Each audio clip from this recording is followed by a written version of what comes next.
Subscribe करें और देखें हर मंडे एक हिला देने वाली horror story. Bell icon press करना ना भूलें।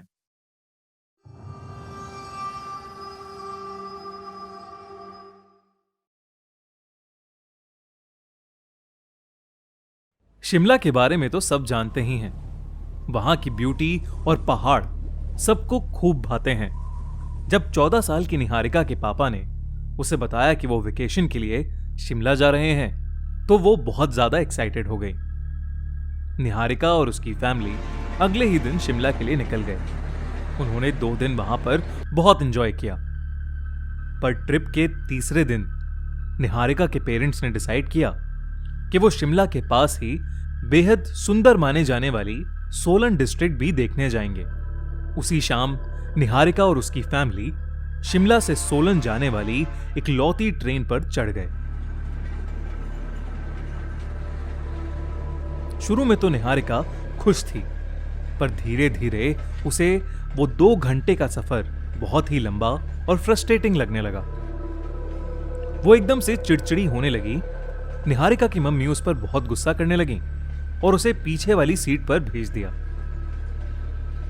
निहारिका खुद को शांत करने के लिए खिड़की के बाहर देखने लगी और फिर अचानक उसे ऐसा लगा कि जैसे उसके पास कोई बैठा है। उसने जैसे ही सामने वाली सीट पर देखा, वहां एक 16-17 साल का लड़का बैठा था। निहारिका उसे देखकर चौंक गई, पर वो कुछ देर बाद फिर से खिड़की के बाहर देखने लगी।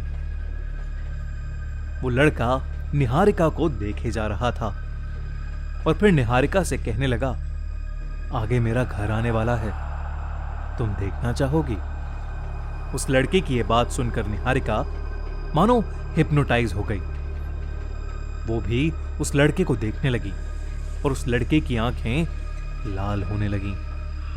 उस लड़के ने निहारिका का हाथ पकड़ा और उसे ट्रेन के दरवाजे पर ले गया।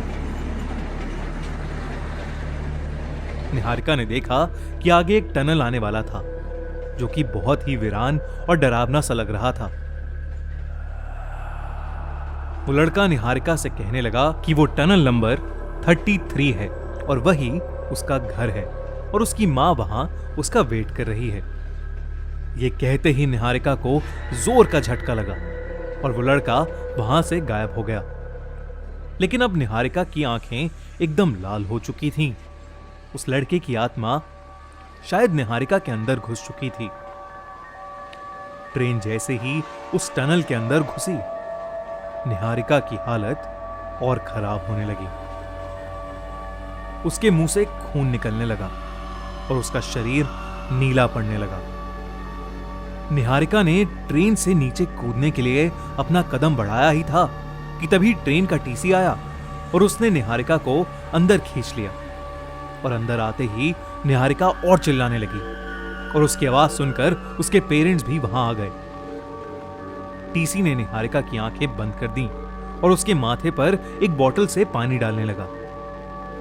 टनल क्रॉस करते ही निहारिका को होश आ गया और देखते ही देखते निहारिका के मुंह से जोर से एक धुआं निकला और वो सीधा ट्रेन के दरवाजे से बाहर चला गया।